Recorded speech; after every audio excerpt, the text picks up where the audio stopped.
I am your host, Tom Downey. You can follow me on Twitter at WhatGoingDown. Hit me up with any questions you got on the Cowboys. Of course, I always appreciate a follow as well. So we'll play stock up, stock down. We'll start with the positives, right? Stock up, number one. How about Tank Lawrence? This isn't a surprise, though, right? Like, DeMarcus Lawrence is good at football. All right, 4 hurries, a sack, 3 tackles for loss. The dude just looked dominant in week 1 against Panthers. Now, to be fair, Panthers' offensive line is not so good, but he did beat Trey Turner for a play. So I liked what I saw at DeMarcus Lawrence. Easy stock up for me. And we'll actually kind of keep a similar theme here with some of these early players because the defense overall, stock up. Speaking of DeMarcus Lawrence, how many sacks will he have this year? He's on pace for 16, but we know it's very tough to get sacks in the NFL. How about 11? How about the over-under set at 11? Is that fair? Let me know what you guys think in the comment section. One more stock up, a guy I did not expect to see, Daniel Ross. Now, I recall being asked, I might be misremembering here, why did Daniel Ross make the roster over Jihad Ward? And my response was he made plays in pads. And that's what he did in week 1. A critical forced fumble of Christian McCaffrey. Only played 17 snaps, not a starter by any means, but he got on the field. He wasn't a liability, and he made some plays. That's exactly what you want out of your backup defensive lineman. I liked what I saw out of Daniel Ross this week. He's not going to be the next Aaron Donald, but he can play a role on this Cowboys defensive line. One more defensive lineman, about Malik Collins, and he once again showed off why he can make some plays as a pass rusher. Now, still probably not 110% coming off that foot injury, but he did have a nice sack of Cam Newton. I like Collins as a potential rotational guy, especially as he comes back from his injury. There's a role for him on this roster. Had a really good first year, not as good last year, thanks in large part to having to play the 1 technique spot. Keep him at the 3 technique. His stock will continue to go up. We'll stick on defense again because, well, that was kind of the only positive thing this week from the Dallas Cowboys. How about Anthony Brown? Now, you guys know, I know many of you have as well, have criticized Anthony Brown in the past, and accurately so. But against Carolina, he was good. 1 catch for 5 yards on 2 targets, broke up the other one. He handled all of these slot cornerback snaps for the Cowboys. If I get the Anthony Brown I saw against Carolina each week, I'm going to be feeling a lot better about this Cowboys secondary. So he's certainly not a home run player or an elite corner by any means, but Anthony Brown did his role, and he did his role well this year. So Anthony Brown, good job for you. You get a stock up. Overall, the secondary in general had a pretty much stock up this week, so we'll mention Byron Jones. 5 tackles, did miss 1. And he mostly shut down Devin Funchess. Now, Funchess versus Jones is a matchup that I liked in favor of the Cowboys because Funchess is kind of like a big tight end, or I guess a small tight end. And Byron Jones, we know he can cover a tight end. So targeted 4 times, 3 receptions for 41 yards. Didn't really let Funchess get going overall, though. I was very pleased by how Byron Jones played for the Cowboys in week 1. One more defensive stock up here for the Cowboys. How about Kavon Frazier? Yeah, he's playing with that harness on his shoulder and still looked really good. 7 tackles, a pass breakup, 1 tackle for loss. Was targeted 3 times, only allowed 2 grabs for 16 yards. I think in reality for the Cowboys, they want Frazier as their big nickel safety, the number 3 guy behind Jeff Heath and Xavier Woods. But from what I saw this week for the Cowboys and Frazier, I was very pleased. Jeff Heath, by the way, almost got a stock up, but you got to catch that deflected pass and ended up dropping incomplete after Sean Lee broke it up. Heath is always somehow in the right spot at the right time. I love him for that. But Frazier had a good week. So, folks, will the Cowboys be a top 10 defense in 2018? Type D for yes for defense in Dallas, and type F for no because, well, it ended up being a failure. One note here on the Cowboys defense. I played them this week in my FanDuel lineup, and it worked out very well. And speaking of FanDuel, I'm hosting another game this week. DM me on Twitter at WhatGoingDowney if you want into my free to enter with the winner getting $50. Again, FanDuel.com/ChatSports. When you sign up, you'll get $20 free with your first deposit. So again, DM me on Twitter at WhatGoingDowney if you want into my Cowboys only special FanDuel Week 2 game. Winner gets $50. Those were your stock ups. Let's go now to your stock downs. And a lot to talk about here. So we'll start things off with Mr. Scott Linehan. First off, should have been fired last year. That's the way I feel.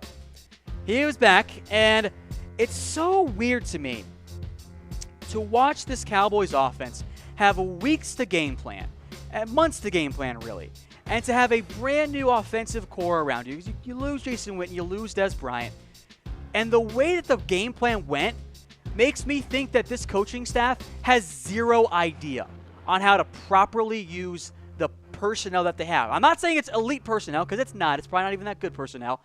But the Cowboys' use of multiple tight end sets makes zero sense to me. Why are Jeff Swaim and Blake Jarwin getting almost as combined many snaps as the top two receivers? Why did you run so many 2 tight end sets, Cowboys? Tight end is no longer your strength. You have got to find an offense that doesn't rely so much on the tight end.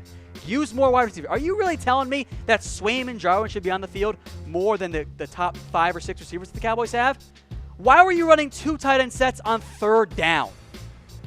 What are you doing, Scott Linehan? That is a classic example of not knowing and not using your personnel right to get the most out of them. I do not trust this coaching staff right now. Now, go prove me wrong in week 2. They'll bounce back, I'm sure, at some point. And the Cowboys in general are disastrous when they get behind the chains and at a sinking schedule. They can't adjust. If they can't run the football, things fall apart. The Cowboys have got to do a better job overall of getting more production from their coaching staff. That was a big, big red flag for me. I'm typing in no right now. I do not trust this staff. They did not make the right use out of it. Now, there's not just one person to blame, by the way. Dak Prescott, I don't think was set up for that much success, but he struggled too. He missed a lot of throws, seamed off, and missed too many wide receivers.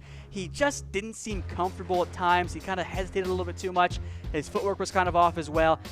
He gets a stock down. Now, I'll defend him a little bit overall in terms of his long-term progression, but it's fair to be worried. Now, I'm not putting this in as a 10. I'll give it more like a 4 or so, because there is reason to be a little bit worried about Dak Prescott.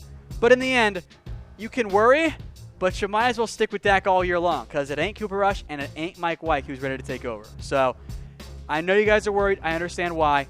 Got to pump the brakes a little bit, though, about the full-on panic around one at Dak Prescott. Now, as I mentioned earlier, it wasn't just Dak. It wasn't just Scott Linehan.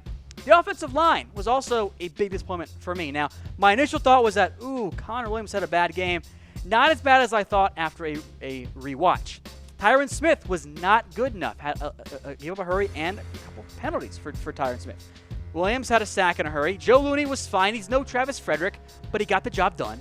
Zach Martin, the right guard, he wasn't even peak Zach Martin. He looked off 2 hurries. Now, maybe all those guys are trying to compensate for the player playing next to them. But Lael Collins, 1 sack, 3 hurries, 2 penalties, one of which was picked up. Lael, you got to be better. I know Carolina has a good defensive line, but that offensive line just didn't look prepared to play in week 1 of the NFL season. And maybe that's because of the lack of preseason reps, which we'll get to here in a minute. But Cowboys offensive line, it was average to below average, and they need that unit to be elite. It was not elite in week 1. It's a big reason why they struggled with football. Like the left side of the line with Tyron Smith, barely averaged under 2 yards a carry. That cannot happen. So let me know, folks, who you think is the most to blame for the Cowboys' offensive struggles. It can be Dak, Garrett, Linehan, whomever you want. Just let me know in the comments section. Do you guys like beer? Of course you do. Who doesn't like beer? And if you like craft beer, you're going to love Tavour. Head to Tavour.com. Promo code CHATSPORTS gets you $10 off. And oh, by the way, it's free to sign up. Craft beers from all over the nation will be delivered to you. And if you live in Dallas or Texas, you can use Tavour as well. So that's Tavour.com, promo code CHATSPORTS for $10 off. Another stock down on defense, one that pains me dearly to give out, Sean Lee. But it's also kind of a no-brainer. Yay, a nice pass breakup and 4 tackles. He missed 4 tackles. What is going on?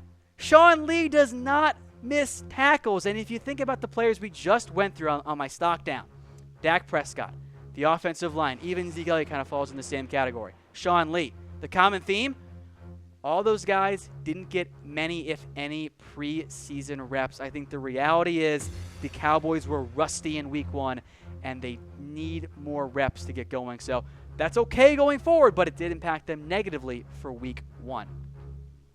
Another stock down here, Terrance Williams, who has quickly fallen down the Cowboys depth chart.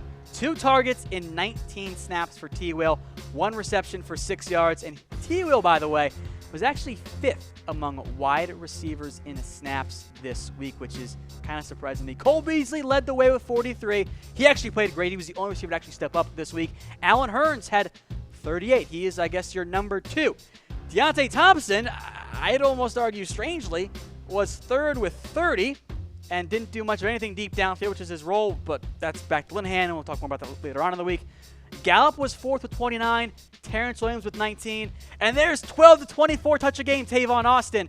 Just kidding, the Cowboys were never, ever going to do that, and we warned you. I told you guys at the time, pretty sure Stephen Jones meant snap counts, and if you count the special team snaps, he had 14.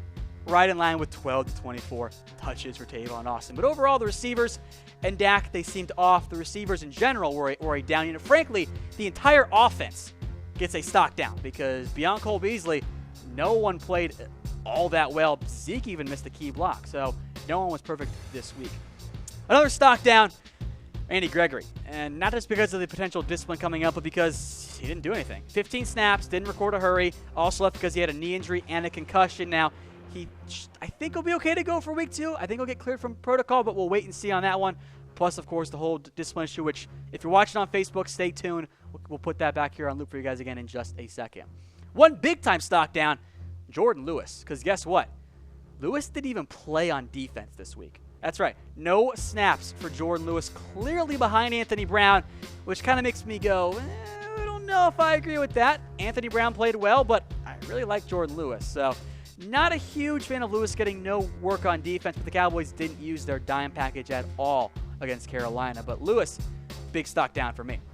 Folks, if you like the shirt I'm wearing, you can get one of your own at Mizzen and Main. Go to comfortable.af, and trust me, this shirt, made in America, by the way, is the most comfortable shirt you will ever own. It's made out of performance wear fabric, so it looks like a dress shirt, but actually feels comfortable. That's comfortable.af to get one of your own. One final stock down. I think you guys know what's going to come here. Brett Maher. You missed your only field goal after you replaced Dan Bailey. You're going to get a stock down. I'm sorry, buddy. 47 yards, kind of long. Just barely missed it to the right. Seemed online, but just wasn't good enough in the end. By the way, for Brett Maher, good job on kickoffs. You did that one well, but you got to make your field goals, especially when you're trying to replace one Dan Bailey. Speaking of, I'll get you guys all fired up. Should the Cowboys bring back Dan Bailey? I still think so. I think it was a mistake to cut Dan Bailey in the first place. And deep down, I am thinking, or maybe just hoping, that the Dan Bailey hasn't signed yet, so that when Brett Maher struggles again in week 2, they'll bring back Dan Bailey. All right, folks, get your questions in the comment section for our next mailbag. That will be on our next show on Thursday, so we'll see you then.